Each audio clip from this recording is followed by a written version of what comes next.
Morning all, and welcome to Somerset News Network. I've changed the name of this channel. It was called The Cider Party, but it was sort of a bit ridiculous. So what I've done, it's still Somerset based, still me, but I've now called it the Somerset News Network, and that allows me to allow other people to post videos on my site, talk about different things. But the main thing we want to talk about today is the 15th of March. Last night MPs voted to delay Brexit. Do you understand what that means?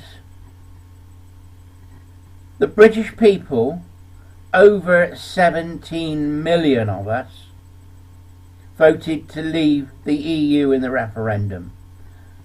The government and Parliament said that they'd recognise that. They put an Act of Parliament through to repeal the European Communities Act, and we were going to leave on the 29th of March. 14 days. So we've got 14 days. Last night they voted to delay Brexit. So Mrs May has got to go back to Europe. And believe it or not, I know this sounds crazy, but the only people that can save us now are the EU. If the EU turn around and say, sorry lads, we've come to an agreement, you've had your agreement, you've denied the agreement still stands, no more talking, you leave on the 29th. And Mrs May can't do a thing. It's not our doing. The people that voted to leave the EU did it in good faith. They expected our politicians, who we vote in to represent us, to carry out our wishes. But we have a problem. We have over 600 MPs, and the majority of them want to remain in the EU. They will do anything to stop this.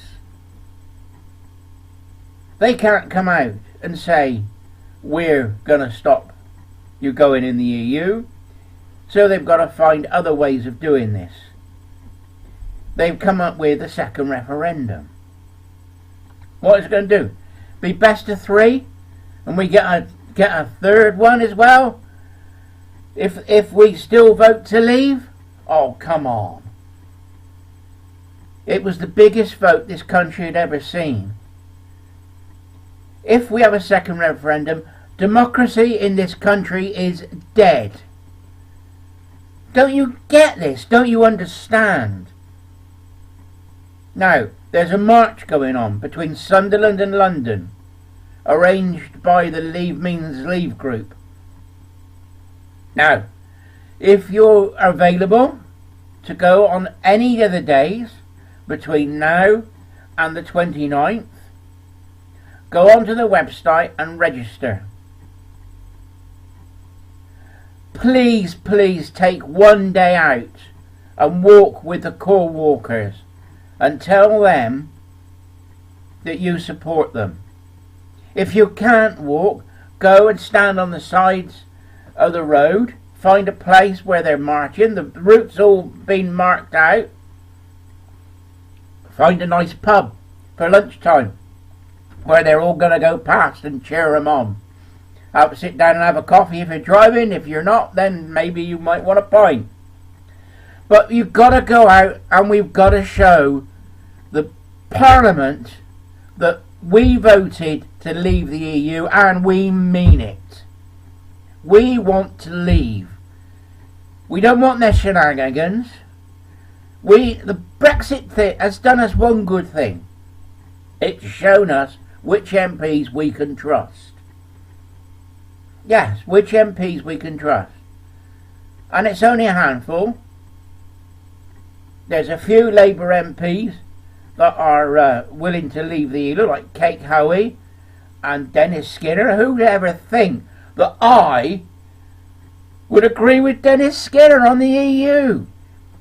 But I do. He says exactly as it is.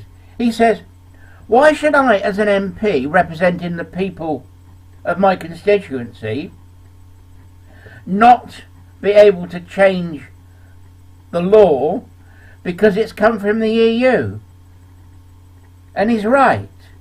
Our Parliament under the EU is no longer sovereign. He cannot vote against a European directive. And he's right. Now, I totally disagree with his politics, but that's another story. Kate Hoey is on our side. And then you've got the Brexiteers. Boris, Jacob Rees-Mogg, David Davis. Now these guys and some others are really talking the truth. Bill Cash stood up and made a brilliant speech yesterday. David James, Conservative MP, made a brilliant speech. And this is the way that I feel, the way that they put across what Brexit is and what we voted for. But the sad thing is, although we're a democracy, our Parliament isn't sovereign. The EU is still sovereign. If we go through the May deal will still make the EU sovereign over Parliament. The May deal is the worst deal. It's the mother of all bad deals. It puts the British government in limbo land until the EU let us go. Could it be a year? Could it be 2 years? Could it be 20 years? We don't know. They keep on about the Irish backstop. That's only one problem. We're going to have problems with our base in Cyprus because it's on EU territory. We're going to have problems in Gibraltar.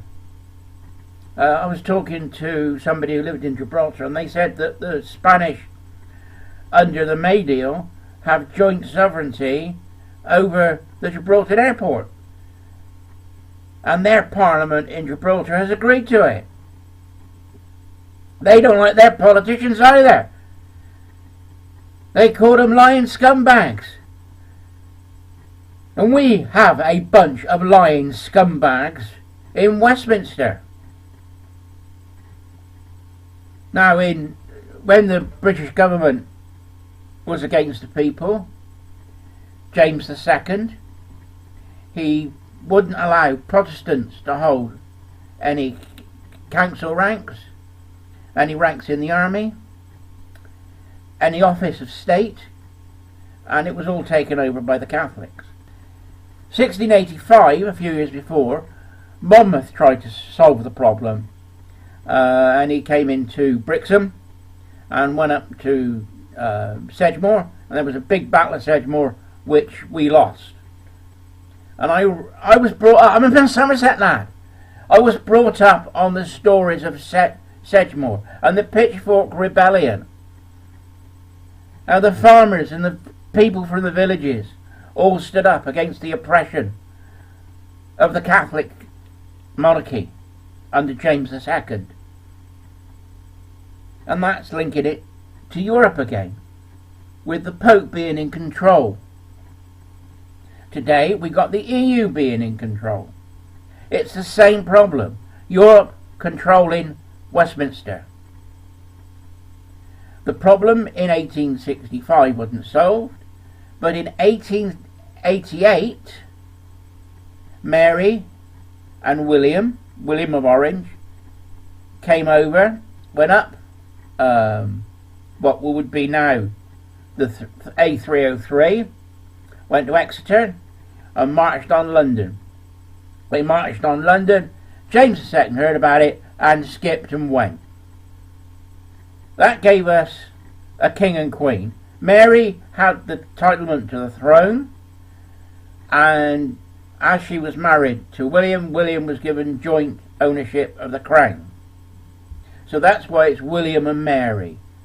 When historians talk about it, they only talk about Prince William. Well, it wasn't. It was William and Mary. It was joint. And their advisor, which is forgotten, was John Locke. John Locke was a free thinker. He was a doctor and a philosopher. He was a Protestant, came from Somerset. He was born in Rington. He lived a few miles away from Rington, and he went to London. He was a known doctor. He came up with the scientific method. You have a theory, you make tests, you have results, you come up with a conclusion. That was John Locke. Very, very influential man. Very important man. Much forgotten. Why? Because he did not believe in the divine right of kings. He is the one that solved the problem of the monarchy. The monarchy hasn't got the divine right. Parliament has not got the divine right. We know that Tony Blair used the divine right of his office and said he had the divine right of the crown to go to war in the Gulf. No, they don't. The power of Westminster lies in three things: the House of Lords, the House of Commons, and the monarchy. We vote the House of Commons in. The House of Lords should be made up of the aristocracy and other members of the church, higher members of the church and higher members of the military. Oh, and the Law Lords as well. Don't forget them. But the aristocracy has been pushed out. So we've now got the House of Lords all filled with life peers. Life peers who, if you want to be in the House of Lords, seems to be that you have to be pro-EU. The majority were put in there by Blair and Cameron. So they wouldn't have got in if they were anti-EU. Do you understand what they've done? Even if Parliament voted for Brexit, it'll go to the House of Lords, and the House of Lords could reject it. It'll go backwards and forwards 3 or 4 times. We have a constitutional crisis, and the constitutional crisis is not of our making. It's of the making of the scumbags in Westminster. The scumbags who work for foreign powers. Yes, if you support the EU, you work for a foreign power. We should never have been in the EU in the first place. Bill of Rights says that no foreign Princeton kingdom should rule over us. And it also says it's for all time to come. There's another Act of Parliament called the Act of Settlement. It says the laws of England are the birthright of the people. We know that many of the MPs are in a group called the Bilderberg Group. Now, what influence have they got on our MPs? Somebody should be asking the question. I don't know the answer. We know that Kenneth Clark was a member and he's resigned. We know that Amber Rudd went to the last meeting. Oh, Amber Rudd. Amber Rudd. Isn't she one of the Remainers? Do you get the idea now? What's happening? Our MPs have been put in place by committees, by people, because they support the EU. I don't think that many MPs would have got on the ballot paper unless they were supporting the EU. Yet at the last election they came out and they said, we will honour the referendum. The lying scumbags. They have no intention of that. Now, what can you do? We've got 14 days to go. First thing is for you to jot a note to your MP. Doesn't need to be very long. Even an email, if you don't want to write.